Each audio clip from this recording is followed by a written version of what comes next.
Hey, so I thought it would be important for you to know who Reverend Bobby Layne is. And when he was 9 years old, he gave his life to Christ. But he has an incredible story about when he was 26 years old. The Lord touched him personally with his life.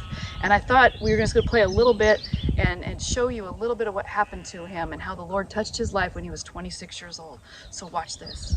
And so I'll tell you a little story about myself.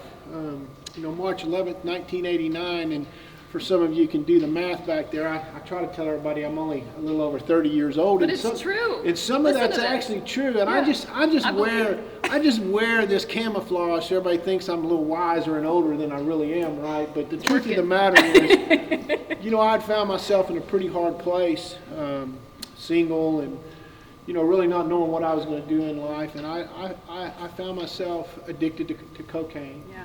And I actually had been on a couple-week binge. I may be off a day or two in that, but I ended up that night, March 11th, 1989, actually dying in a bathroom for 6.5 hours. And I say this story to everybody. I know, but when you got to listen to this, because when people hear the story, they're like, whoa.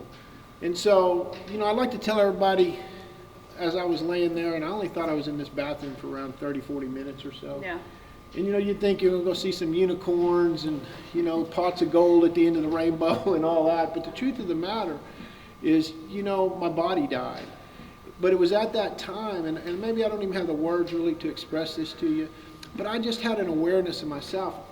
I couldn't feel cold, couldn't feel hot. I wasn't thinking about, what's going on during the day or the night or anything. I just had a presence of myself, which was my soul. Yeah. And it was dark, and again, my body died. I mean, I had no receptors, so to speak. I guess if you wanted to put it in secular language or whatever, but my body died. And so, kind of jump ahead a little bit. So a little bit later, I'll jump back a little bit.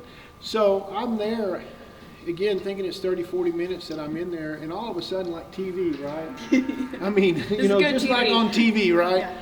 I mean, this big bright light came, and I'd like to say, Jesus wasn't there physically, but yeah. I do know it was the Holy Spirit that literally picked me up off the floor and sat me on the side of my bathtub right there and really just flashed like a... Now, some of you youngsters aren't going to get this, but I don't know if y'all know what a Rolodex is. But Probably not. We used to write all of our addresses and phone numbers on there, and it flipped like this, and it was like, you could twist it and do it, but he showed me my whole life. The good, the bad, the ugly, the indifferent. And, it was at that moment, at that time, where truly what happened was he gave me life back. Yeah. I mean, life, I tasted life. I don't know how to explain it. And to say the least, I've never been the same.